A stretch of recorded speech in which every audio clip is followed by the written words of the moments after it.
Hello, welcome back to It's Spring. Today we're trying something different. We're gonna make chicken flavored Maruchan ramen.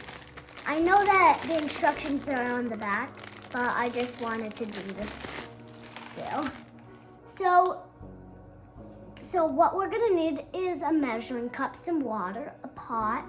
If you want to use the lid, you can, but it's not very important. Sorry about that. And sesame oil. The way I got this is one of my secret ingredients.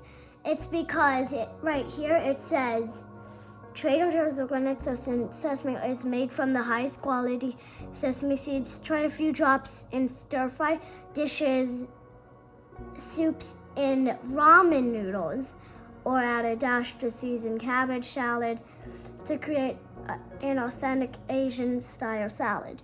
So that's how I got the idea of adding it. It's one of my secret ingredients. And finally this, the ramen and a stove. So to start off, we're gonna take our water, we're gonna fill it up with cold water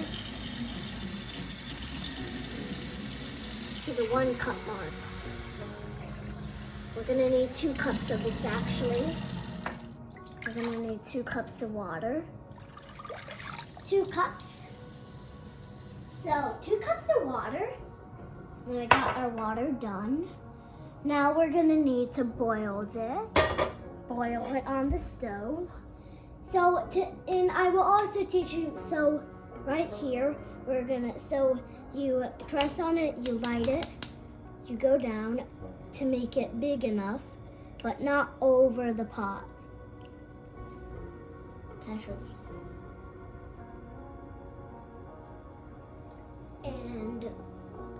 if you want, you can add a lid.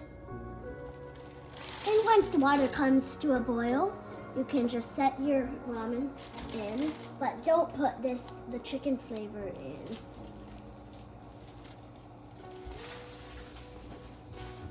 And you can take on a chopstick.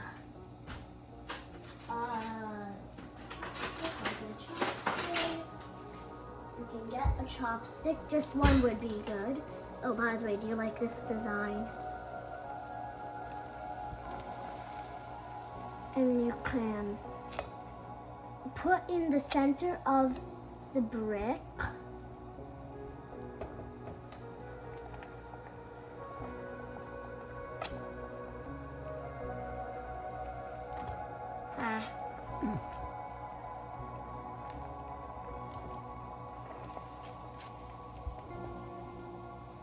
You can start stirring it up and set a 3-minute timer.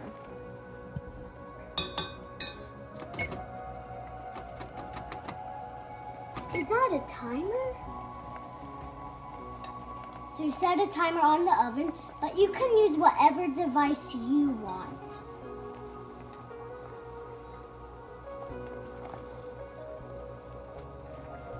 So you can start pushing it apart.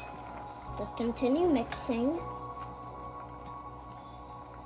You just want what you're doing is just putting your chopstick or a spoon. You can really use whatever you want, but I think a chopstick works the best.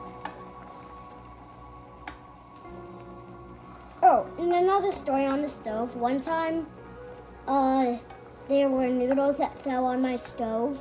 They left a stain and they look like Japanese characters. I'm gonna go ahead and turn this down a little bit.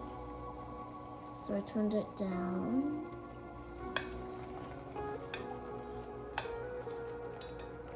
Maybe I should turn it back up a little bit.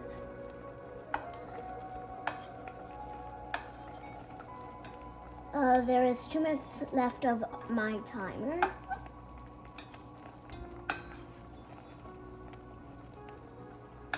I usually set a timer on the microwave though.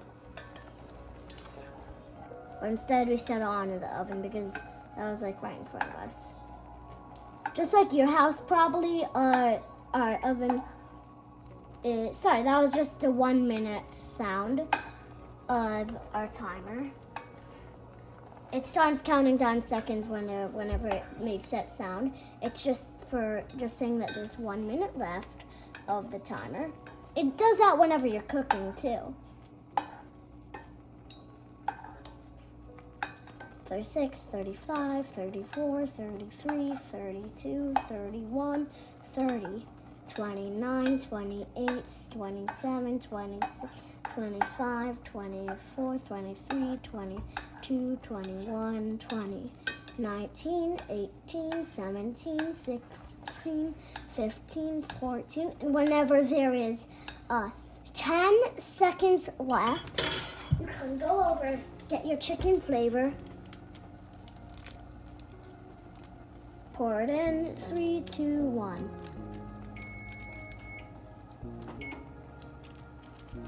Pour in your chicken flavor, which it does have some green stuff in, but that's just for flavoring. You set a 1 minute timer.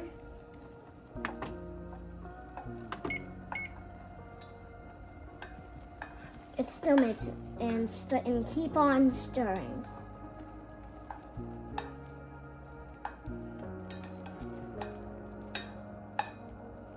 Oh, turn off the heat.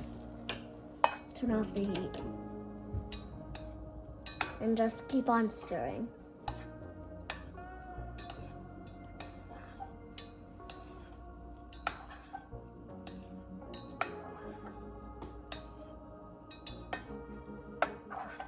I did not forget about the sesame oil. The sesame oil is a garnish and it is a secret ingredient. It makes your ramen taste really good, but if you don't want to add it, you don't have to. 10, 9, 8, 7, 6, 5, 4, 3, 2. That did not go in the ramen.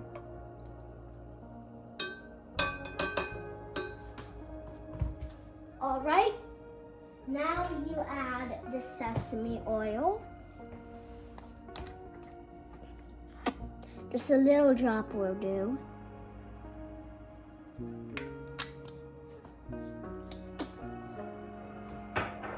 Mix it around.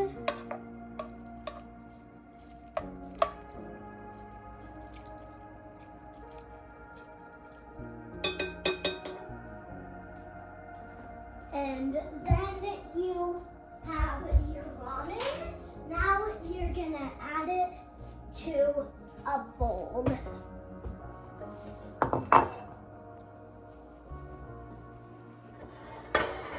And then you pour it into the bowl.